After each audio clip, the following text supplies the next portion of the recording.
If this bill passes, certain political groups will have more protections, more privacy than law enforcement. How would you respond to that criticism? This bill ensures that we have an opportunity when people are being harassed, docked, subjected to violence, to have the ability to be able to protect themselves. Shouldn't our law enforcement officers have that same right? You just said doxed, harassed, subjected to violence. Mr. DeMaio, let's let the author finish her statement before you ask further questions, please. Thank you so much, Chair. I will speak to the merits of this bill, which is about whether or not people who are serving immigrants organizations should have the ability to be protected under the law. Well, no, I asked a very specific question that you obviously don't want to answer. I said, your bill does that for these I'm glad that political you understand groups. what my bill does. And we'll get to some more specifics about what your bill does and does not do and whether it's constitutional. But I asked a very specific question. Why are we treating law enforcement, sworn law enforcement, differently than these agitators? You just said doxed, harassed, and threats of violence and actual violence. Assemblymember DeMaio, my bill doesn't have anything to do with law enforcement. If you would like to speak on the merits of this particular bill and the content of this bill, I'm raising the question of why do we have a double standard? Why do we have a double standard? You said that people who are doxed, harassed, threatened with violence deserve protection. And I think that's a laudable goal. Why do we not provide the same protection for the men and women who put on the uniform and do the job, a dangerous job, every day, and sometimes are actually subjected to threats, doxing, and violence by the very groups that you now want to give anonymity to and privacy rights to? So who he's talking about ICE. How ICE agents is being getting doxxed, and they want them to get doxxed. They want them to know where they live at, where they stay at, so they can be harassed, so they can be subjected to threats for doing the job that they are supposed to be doing. And that is being in the Department of Homeland Security. And that is making sure that our borders are secure and getting the individuals who have entered into this country illegally are pushed out or deported out. Not necessarily pushed out, but deported out. Go back from where you came from and come in the correct manner. So we can identify you, can know who you are. And so that you don't come over here illegally, participate in one of these NGOs that are benefiting other countries so that you can be over here illegally. So when you think about the remittance tax, why shouldn't it be increased? Why shouldn't it be increased to the point of not allowing any money, not wanting individuals who come over here to benefit other countries when they send money back, instead of circulating it back into the United States of America? Why shouldn't it be increased to 10, 15, 20%? If the cost of living is going to be higher for us out here, for having you out here, as we have compassion enough to take care of you with schools, with medical care, with housing, with food, with transportation, and that is a burden on the United States citizen, as we are paying taxes for that. Not to say that you don't pay sales taxes and those things like that. And as California has allowed you to have an employee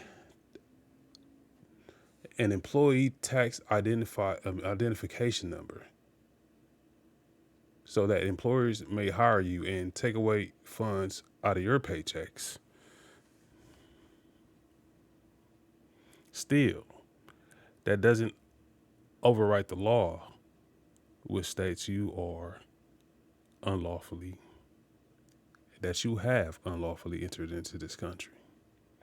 But that's not the main thing I want to get at. The main thing I want to get at is this.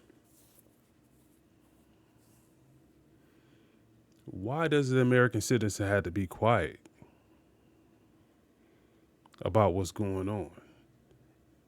if you notice, the people that are fighting for the individuals who have come over here into this country illegally want us to shut up about their fraud. Don't want us to have allegiance to each other. Don't want us to have allegiance to where we do not have unity, but want us to erase our struggles within this system to build it, which makes them wants to have refuge into this country, and yet and still, as they are doing wrong by defrauding the government, taking advantage of the country in such a way,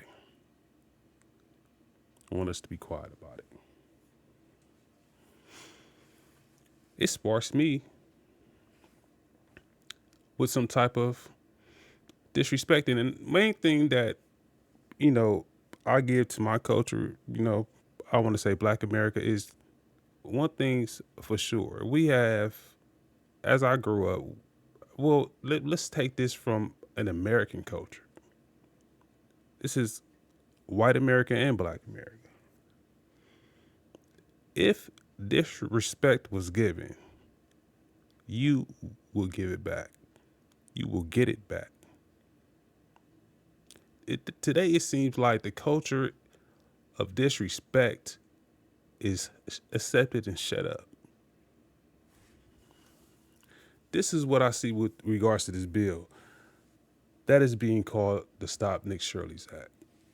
I think that the members of the public are going to look at this bill and say, on the one hand, this legislature has passed bills doxing law enforcement, revealing their identities, and at the same time, the groups that are targeting them are now given protection. How do we explain the double standard? Assemblymember DeMaio, that is a rhetorical question because it really has nothing to do with the nature of this bill. And through the chair, could you clarify the actual law? Okay, just a second here. We're going to speak to the merits of this bill. Mr. DeMaio, you have ample opportunity on this committee to express your views, but that's not a question for the author to opine on. So let's continue. So we won't be able to explore the double standard, and that's fine. But I wanted to point that out in case I was missing something here, in case we suddenly decided we were going to apply the same standards and protections and privacies for law enforcement. Does this apply to a Somali? It seems like she couldn't answer the question, because the answer to that question will be like, how do I answer that? You know what? You're right. Maybe I should walk back off this bill if I don't want to require the same type of protections for our federal bounty hunters. Not only that, for our local police department. Then how am I going to offer these same protections for organizations based on the fact that they offer services to illegal immigrants? Does that not sound like a double standard? And you see the type of things that Black America is going through within this entire issue, as you see street vending carts all over the place in Los Angeles. All over the place in Los Angeles. Just so these people can have a means of supporting themselves, while at the same time, listen, one thing that could be gained from the war on drugs, as so much of the ghettos were used narcotics as a way to make an income, and it was being pushed into ghettos so that it would support other countries, right? One thing that you can learn about the war on drugs when it comes to drug dealing, that everybody cannot sell drugs. Everybody cannot be on street corners selling tacos and you think that you about to make some money.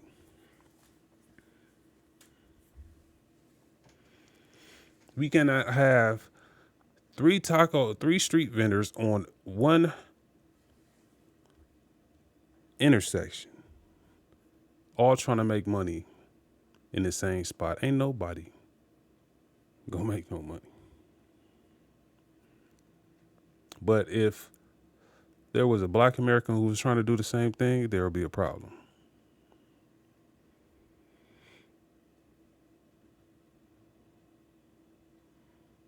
What happened us forcing us to have brick and mortar stores? I'm just getting at this from the perspective of, as I looked at the Martin Luther King's Day parade that happened in the city of Los Angeles this past year for 2026, how our Mayor Karen Bass, was ready to work with the police department to identify individuals who were causing a disturbance, but would not grant the same respect to the federal government when it came to when it came to identifying illegal immigrants. Neither her nor Governor Gavin Newsom. So what is the double standard? As Californians and a lot of Democratic run states, these individuals are seeing citizens leave. And to keep her voter base, they want to add immigrants into the system. Fight for them. Above the United States citizen. When these individuals are not a part of the struggles which makes this country great. This, more than anything, I believe, is waking not only Black America up, but white America as well, and Hispanic Americans. Because I definitely feel that they believe that these people who has come over here under the Biden administration, as the border was getting swarmed, as the ports were getting swarmed with, and it's being harder and harder and harder to get individuals from out this country. The reason why Donald Trump has been elected into office is to put Americans first for a chance. Why should we be subjected to servitude for these individuals who are supposed to come benefit the United States citizen more than anything else?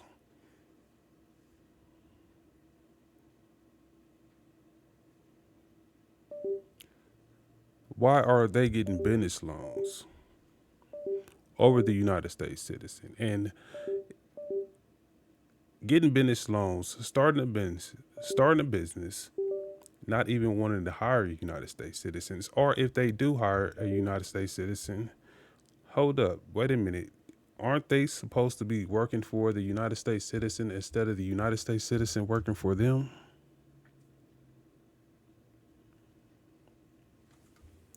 Leering Center.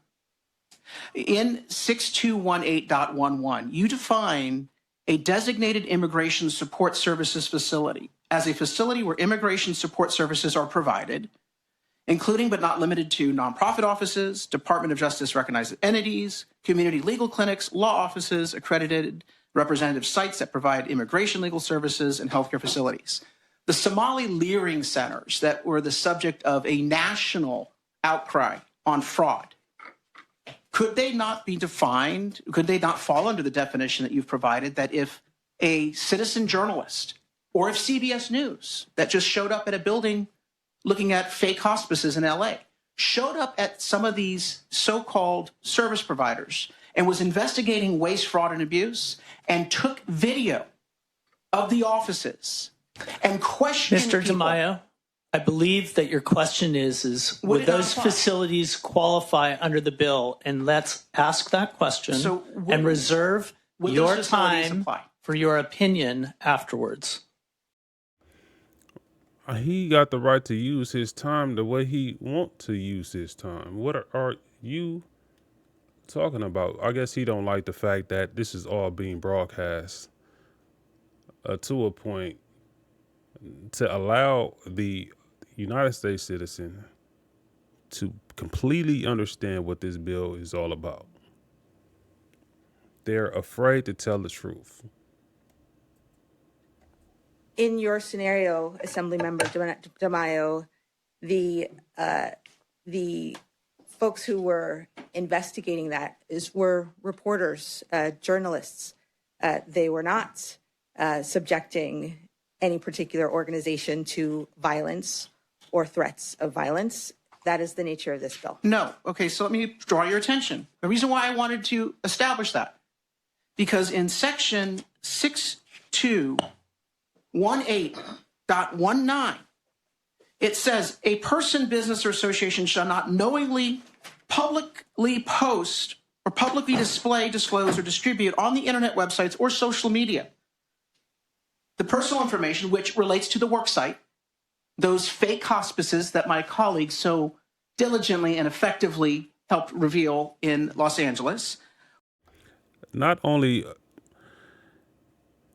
must you understand that she is a person who is trying to keep United States citizens quiet, but she's also working, or excuse me, her husband is also the Attorney General Bonta, who is supposed to be stopping this fraud in the state of California. So on one side, Nick Shirley is exposing two things. First of all, that nothing is being done about the fraud. Secondly, how corrupt the system is to where you want to infringe upon the First Amendment right of the United States citizen, somebody who has media credentials, for organizations who are receiving public funds and have a double standard with regards to them. Services that are being provided to illegal immigrants when you have citizens who are trying to do the right thing by keeping our system in check from wrongful influence. Or the Leering Center that Mr. Shirley revealed in Minnesota. Quote, any image of any designated immigration support services provider. You just acknowledged that those organizations would fall under the definition of designated immigration support services provider. Assemblymember DeMaio, let me finish. I acknowledged, just to clarify, because you're mischaracterizing what I supposedly acknowledged.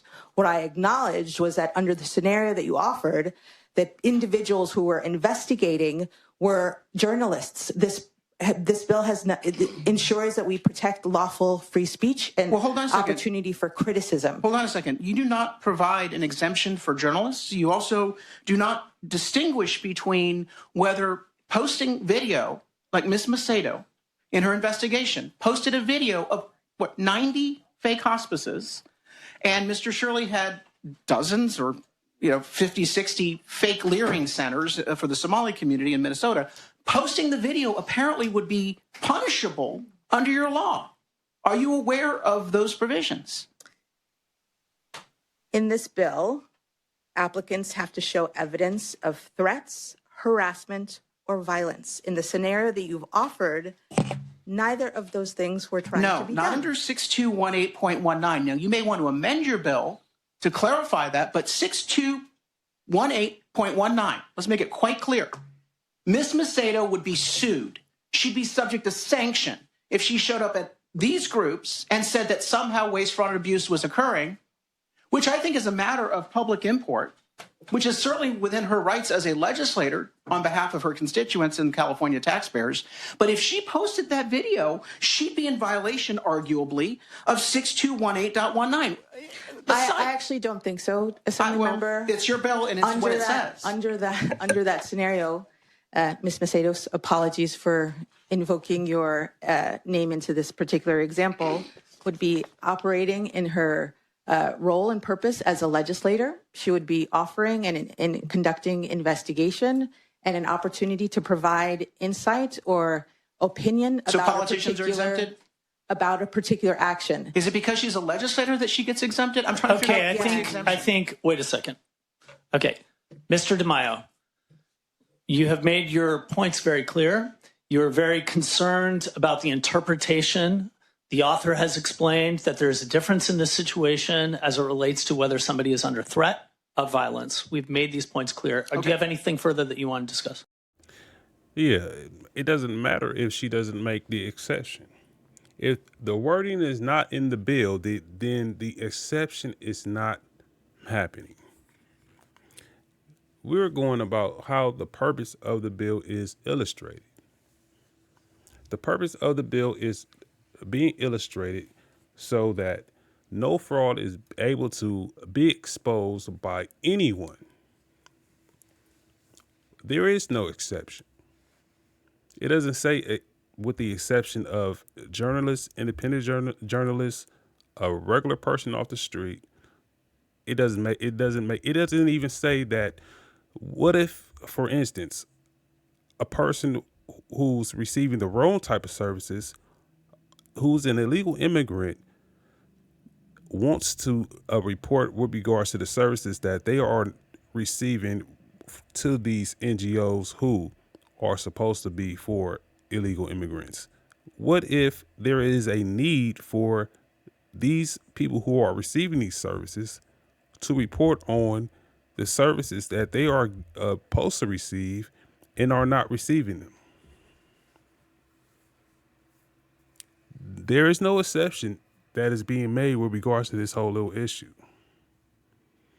This is a shut your mouth bill.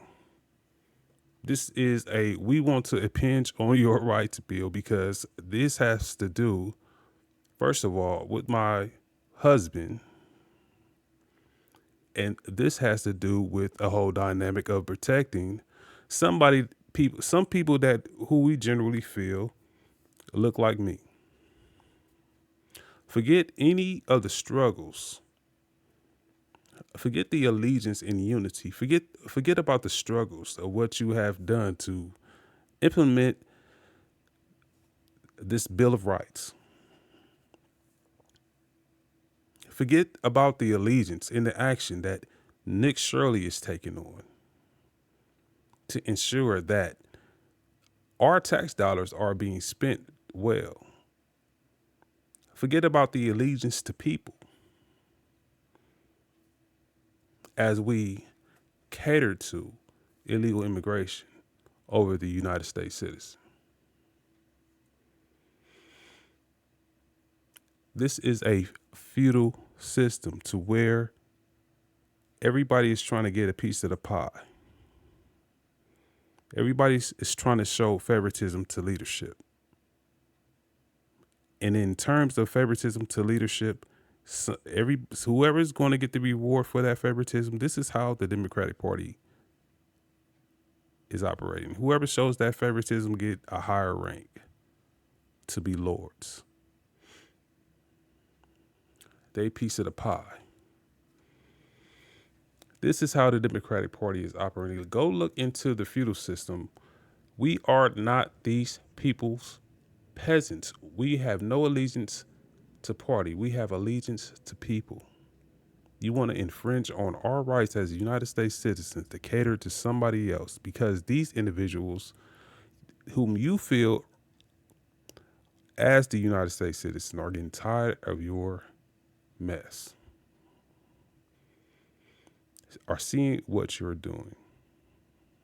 And this doesn't fall that far different from slave times. And to win, this is how the Democratic Party operated when it came terms to land.